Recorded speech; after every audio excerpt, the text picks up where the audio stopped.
Hey guys, so this is me, Chenelle, again. Yes, I have cut my hair. Do you like my short hair?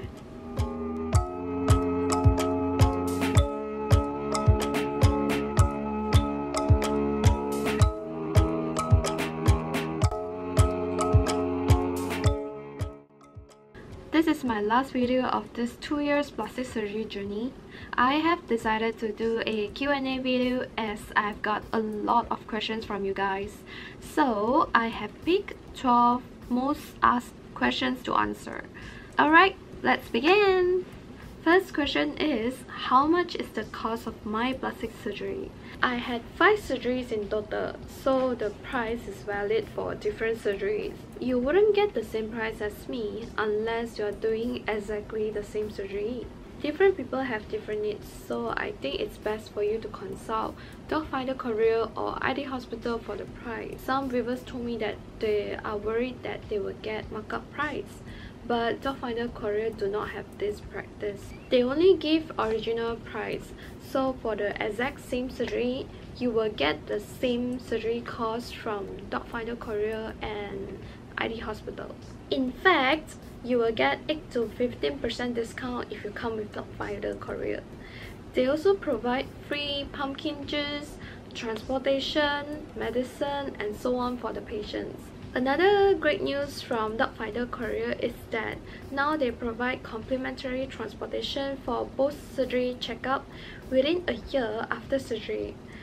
So you can actually drop by hospital for checkup during the trip. You can email Docfinderkorea or ID Hospital for a proper consultation as well as the surgery cost. Second question is, was the surgery painful? I have been asked by a lot of people about this.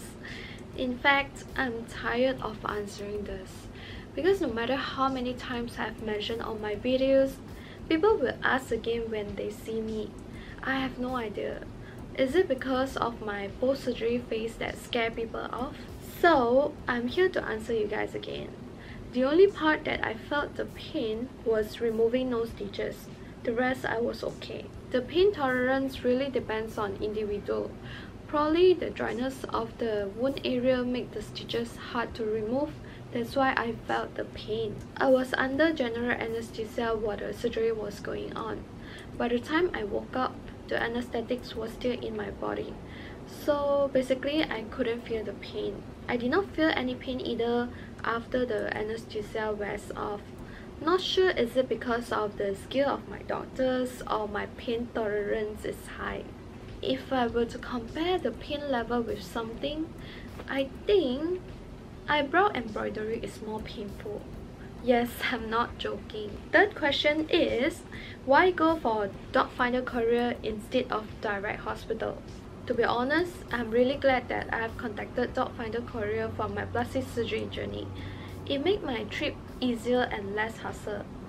I'm not trying to promote for them, but imagine you are in a foreign country, going to have surgery, you know zero language, and probably you are doing this all alone. Docfinderkorea is the purpose of why you need them. Firstly, they'll recommend you the suitable doctors and hospitals based on your needs, so you don't have to go through hospitals one by one yourselves.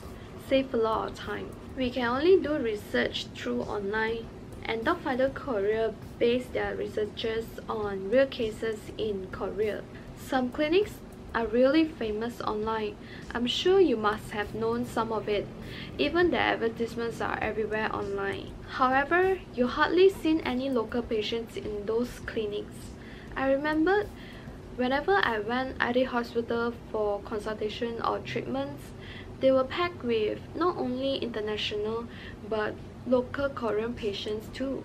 Secondly, they have translators which can help you to translate throughout the plastic surgery journey.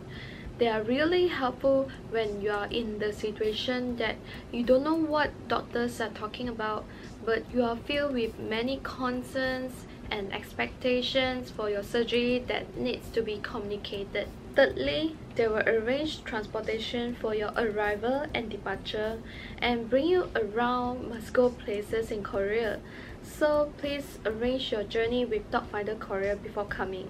Even though I've done surgery twice, but before going into surgery room, I would still be very scared and nervous. At that moment, encouragement and presence are just what I needed. They assisted me in all of my medical schedules. Even when I came back to my own country, they would still check on my updated conditions. I seriously have a lot to talk about Docfinderkorea, but there is a main reason of why I would go for Docfinderkorea. It is free! Yes, I did not pay them for those services. And you too! You can go for Docfinderkorea's free service. So the next question is, how do you plan the schedule of the journey? I have done a lot of researches before my trip, mostly on plastic surgery. After Docfinderkorea recommended a few clinics to me, I narrowed down my research. Those videos and reviews that people made are really useful. If you want to have a safe and satisfied surgery, I would suggest you to do a lot of researches. This was what I did for the past months before going to Korea. I refer to those tips and precautions from those YouTubers and bloggers.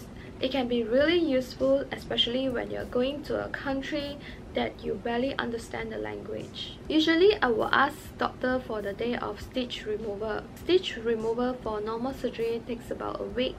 For facial bone surgery, it's about 2 weeks. So I stay 15 days for my facial bone surgery. I've been told that I can go out freely on the next day after surgery.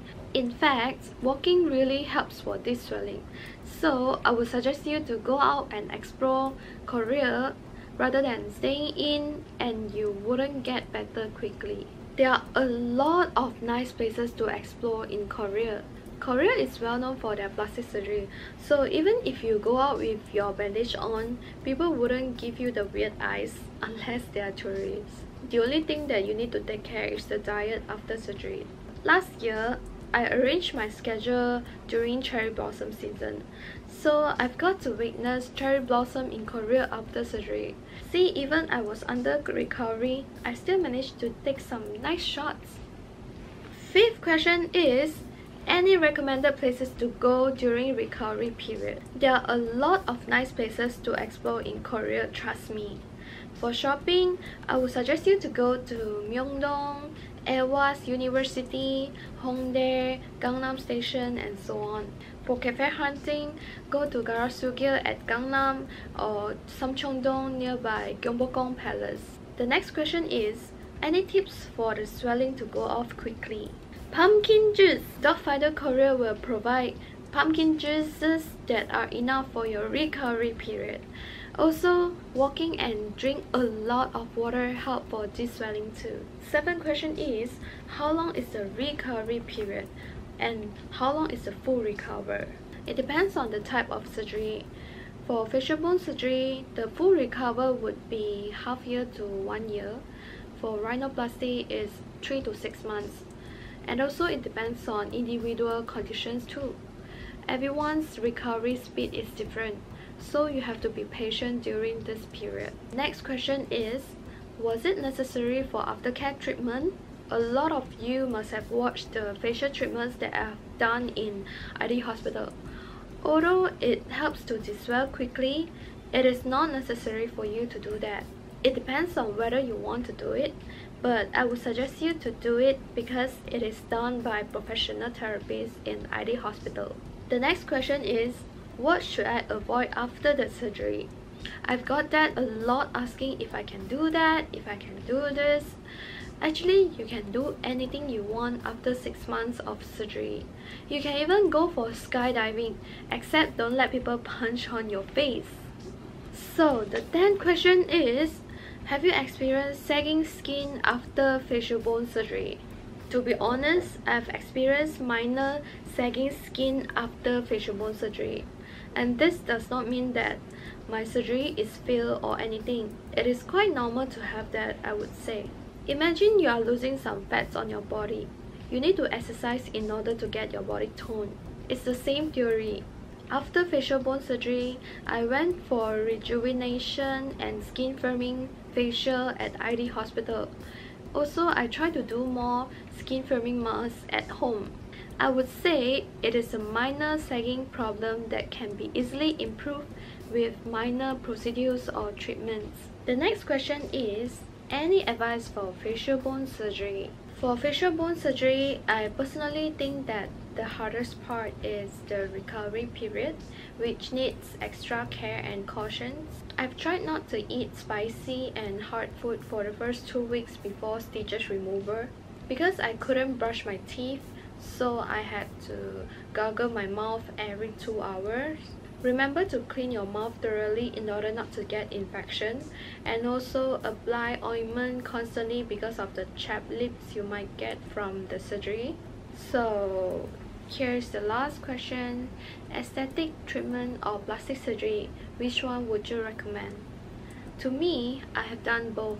I wouldn't say aesthetic treatment is a bad thing even though I have already done plastic surgery. Aesthetic treatment is more like doing it to see whether you are okay with the features. It will subside anyway if you are not okay with it.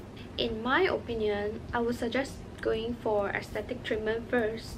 You can always discuss with your doctors on what you want and wait for it to subside if you dislike it. Initially, I had go for aesthetic treatment first, and then once I've got the features that I would love to enhance for the long term, I went for plastic surgery. But if you want to save time and you already know which certain part of body or face that you want to enhance, then it will be more effective to get plastic surgery right away. It really depends on your needs and also your budget, because plastic surgery costs more than aesthetic treatment. So, I have answered 12 most asked questions for my plastic surgery journey. I really hope it helps, and please give a thumbs up or leave a comment if you wish to see more videos. Remember to subscribe to my channel or follow my Instagram to see more updates. Bye guys!